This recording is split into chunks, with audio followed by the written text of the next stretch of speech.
So I wanted to share with you my first experience with Turo. First off, let me start by saying we're fortunate enough to have 3 cars. I see us on the upper spectrum of the middle class. We're not rich by any means at all. And it's a 2014 high mileage Chevy Silverado quad cab, nothing special. About, 3-4 months ago, I found out about Turo. I got really excited.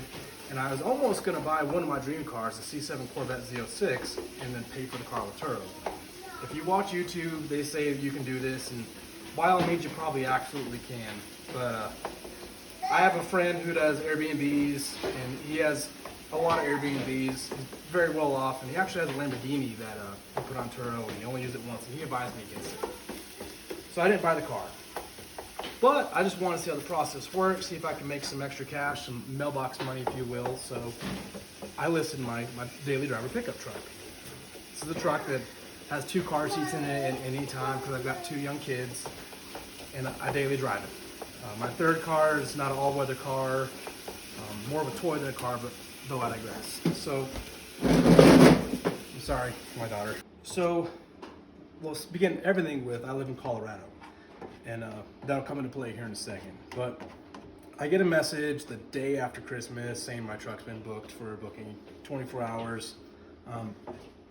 I get excited about it. I show my wife. I sarcastically say, I've got a side hustle. What are you doing for this family? Like, I'm really excited about this. And another thing about my truck is the fuel gauge recently quit working on it. So I approve the use of the vehicle, but I reach out to the person to say, I just ask them how far they anticipate driving the vehicle because the fuel gauge doesn't work. And I tell them you can, even at the worst operating gas mileage, you can still easily get 300 miles on a tank. So I let them know the fuel gauge doesn't work, but with some quick math, the trip calculator for fuel consumption, there's 24-gallon tank. You always know how much gas you have. Me and my wife have been driving for a while like this, and no issues. Like, okay, thanks. Yeah, we're only going back and forth. There's a town just south of ours. I'm gonna leave this as vague as possible. I know who they are. They know who they are. We'll leave it at that. Okay, thanks. We're moving. So okay, cool. Next morning comes along, and I'm not a businessman, I'm a family man. I got 2 kids, and the truck rental was from 10 to 10. So 10 a.m. to 10 a.m. the following morning. 10:10 rolls around, and we're gonna go run errands.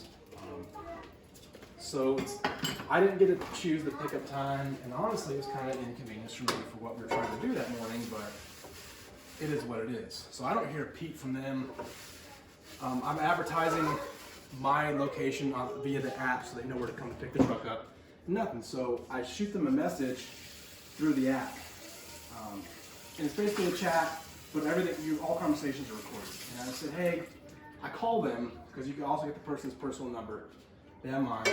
And I said, hey, if you guys are still coming, awesome. Can you just let me know? If you're not coming, no skin off my back. I understand plans change. Just go ahead and cancel the trip so I don't get any kind of penalty for me canceling the trip like after it's supposed to start. Within 3 minutes, I get a call back from the person that made the reservation. They apologize. They're coming up from the southern town. They're about 10 minutes out. So cool. We stick around. We wait for them. I played with the app a little bit. Honestly, it's pretty user friendly. Prior to going on releasing your vehicle for a trip, you're supposed to go take a bunch of photos. And they want specific things they want photos of. And one of the specific things they want photos of is the odometer reading. And everything's time stamped. And I would assume if you have metadata enabled on your phone, which I did for this, it's uploaded in the photos. But we won't go too deep into that. So everything's uploaded. They show up. I say, I already took photos of everything. Are you guys good? I've never done this before. And they said, yeah, we've done it one time before. Everything looks good. And I knew that Turo recommended to see their driver's license, but I want to get a photo of their driver's license. Because let's face it, you're assuming a big risk right here where you may never see that vehicle ever again. And it's not a Porsche, it's a Lamborghini, but it means a lot to me and my family. We use it every single day. So I take pictures of both their driver's license. And she lets me know that her husband will be the primary driver of the vehicle. She'll be driving their car because of the purpose they're going to use my truck for. They're moving, I'll just go and say it.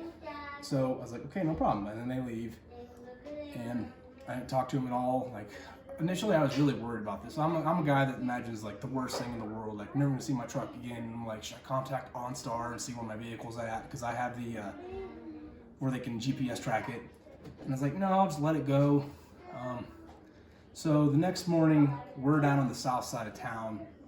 We just gotten down there at 8 o'clock to go eat breakfast. My wife wanted to run the series of errands on the backside. So me also just anticipating the worst, like they show up to drop the truck off early and they crashed it and I'm not there to see it, and then they could just say, oh no, it was like that when we left it there, someone must have hit it, it's not our fault. So I wanted to make sure I was there.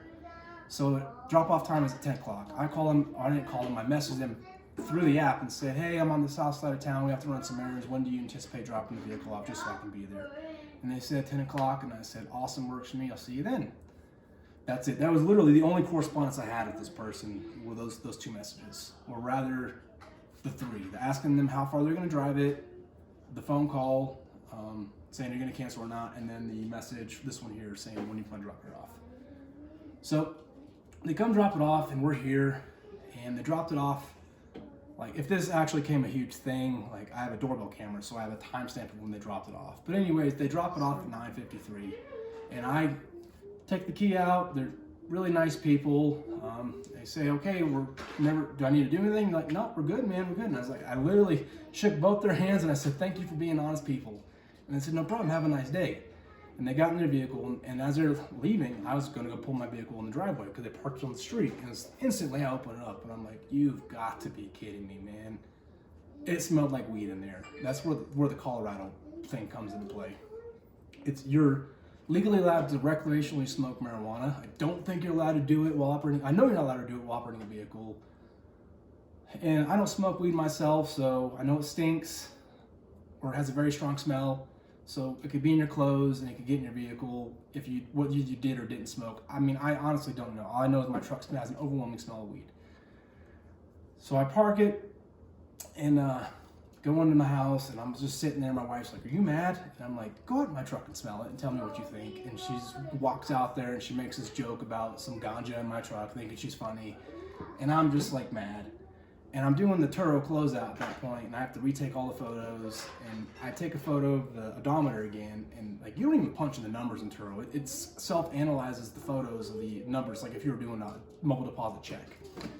And punches in there, and it says, and I also didn't know this through my listing, Turo's listings default at 200 miles. If the person requests more than 200, you can request theirs trip more than 200, but they didn't request that. So my default trip was a 200 mile trip.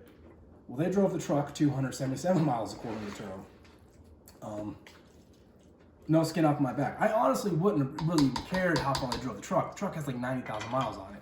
But anyways, the truck just overly smelled like weed. So I instantly message them through the Turo app and say, did you or your husband smoke marijuana in my pickup truck? It has an overwhelming smell of marijuana. And I don't get anything back. And I'm just like, I'm in the Army, I have to go through the gate. Like, this smells like marijuana so bad. I'm gonna roll down my window, they're gonna smell it, search my vehicle. What if there's still like ashes of weed or something in my truck? Like, I'm panicking, and I'm just like fuming mad. So you can get on there and you can do a reimbursement request. And I honestly thought about it, like dealing with the semantics of the he said, she said crap. I was like, I'll let the weed thing go. But they went over mileage. It's $34.70 something. So I requested a trip reimbursement for that. And 2 days goes by, they dispute it, and then they say that I didn't immediately take photos, and with their presence to view the photos, I could have put this additional mileage on the truck. They're not going to pay for it. Well, like I said, everything's time stamped. I couldn't have driven 77 miles in 3 minutes. You can see where they give me the truck back, and I don't understand. Maybe on their end, I've never rented with Turo. I don't know when you say you do or don't turn in the vehicle, or if it's tracked or whatever. I honestly don't know, but you see the vehicle pull up, they leave, I jump in the vehicle, pull it in the driveway, take all the photos. You see me take the photos are time-stamped, so they dropped it off at 9:53, 9:57, the photos are uploaded. And I do the reimbursement request. She eventually reaches back to me, denies it, says that that wasn't true, and that she nor her husband smoked any marijuana in my vehicle or anywhere in their life, for that matter of fact. Whatever. So I'm like so mad at this point. We're walking around Target. I'm like trying to like take care of my kids, and this is where I'll say Turo is amazing. I call them. Their customer service is pretty tricky to actually talk to someone on the phone, but I finally get to talk to someone on the phone, and they say they apologize for it.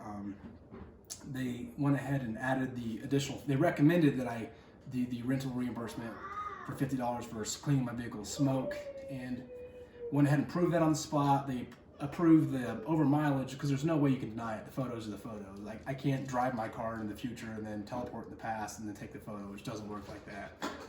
So Turo helped me out with that.